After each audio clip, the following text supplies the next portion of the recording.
তারপর উচ্ছেদ কার্যক্রম পরিচালনা করার আহ্বান জানিয়ে এই পুনর্ভবা নদীর বেড়িবাঁধে বসবাসকারী পরিবার সমূহের পক্ষ থেকে জেলা প্রশাসকের কাছে যে স্মারকলিপি পেশের কর্মসূচি গ্রহণ করা হয়েছে, সেই স্মারকলিপি পেশের কর্মসূচির শুরুতে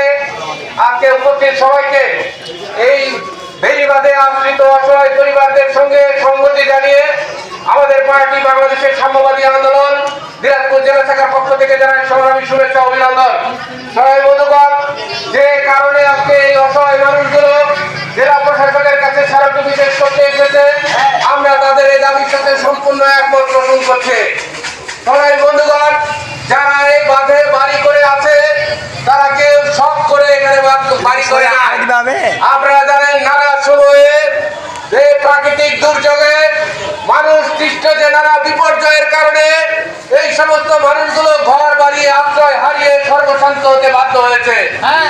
আপনারা দেখেছেন কিভাবে একটা মানুষ যদি অসুস্থ হয় তার চিকিৎসা করার কোনো আয়োজন থাকে না, নিজের জমি জায়গা বিক্রি করে